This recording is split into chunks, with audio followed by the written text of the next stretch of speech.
Apriamo la nostra pagina informativa, come sempre lo spazio dedicato all'ospite. Abbiamo già collegato con noi Luca Perrino, le ali delle notizie da Ronchi dei Regionali, per fare un po' il bilancio di questa edizione 2023 delle ali delle notizie, il Festival del giornalismo che si è concluso a metà giugno nel territorio ronchese, non solo. Allora Luca, innanzitutto come sempre un grande successo, oltre 8.000 tra visitatori e persone, seppure il maltempo, come si dice, abbia un po' tirato brutti scherzi, però quello che conta è che ancora una volta questo festival ha lasciato il segno, comunque vada, indelebile per quanto riguarda la libertà di informazione e soprattutto diciamo così, le varie tematiche trattate a 360 gradi. Beh, come hai detto tu, il successo è stato lusinghiero. Abbiamo calcolato visitatori, utenti, circa sulle 8.000 persone, cui vanno aggiunti quasi 200 ospiti tra l'aspettando e il festival, anche se le 8.000 sono proprio per il festival vero e proprio. Quello che ci interessa è che abbiamo affrontato degli argomenti importanti, alcuni più leggeri, alcuni di attualità, alcuni che hanno riguardato un po' la storia dell'informazione, ma non solo, e questi sono stati molto graditi. Abbiamo calcolato appunto che l'indice di gradimento delle persone che sono arrivate da tutta la regione a vedere il festival è stato altissimo, così come lusinghieri sono stati i feedback che ci hanno lasciato i nostri ospiti. Tutti hanno riconosciuto la grande ospitalità, l'organizzazione che noi puntiamo ad essere la più perfetta possibile, quindi direi che questa nona edizione si chiude con mettendolo nella evidenza in archivio. Chiaramente si chiude l'edizione 2023, ma si è già al lavoro per quanto riguarda l'edizione successiva, no?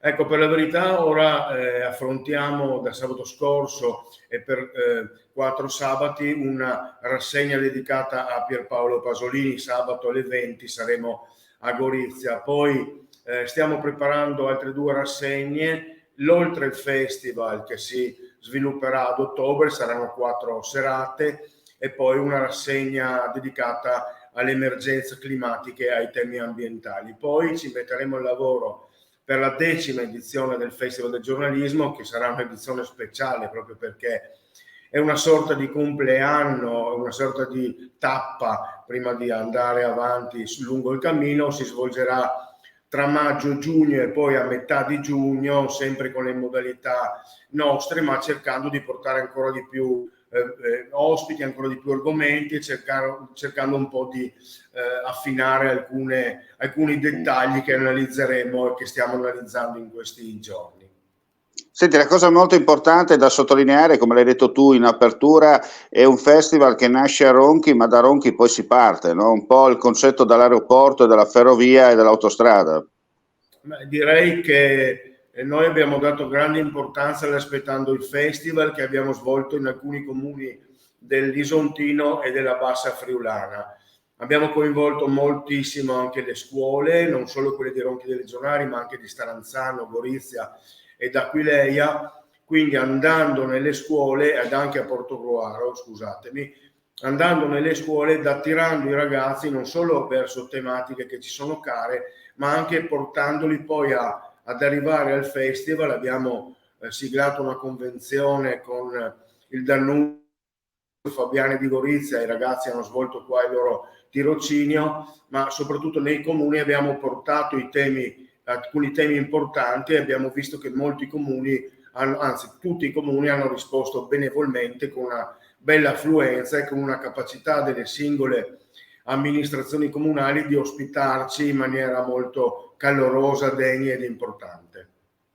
Una cosa importante anche da dire ulteriormente, il festival non è solo convegni, panel, serate, ma è anche un'opportunità per i giovani per mettersi in evidenza. Non a caso esiste il premio Young, no?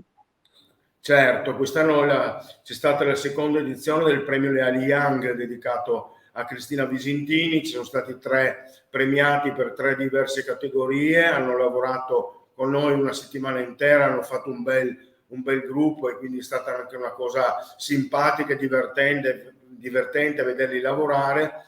E poi abbiamo stretto un accordo anche con il premio Morione per il giornalismo investigativo, abbiamo portato qui alcuni dei finalisti del premio, anche loro molto giovani, e poi abbiamo dato fiducia anche, accanto agli storici moderatori come sei tu in questo caso, anche ad alcuni giovani, penso a Francesco Boscarol, ma anche ad Agnese Baini, che aveva vinto la prima edizione delle Ali Young, giovani che veramente ci hanno saputo fare e ai quali affideremo volentieri degli altri panel, affiancandoli a quelli più maturi, esperti, quelli che hanno più strada alle loro spalle.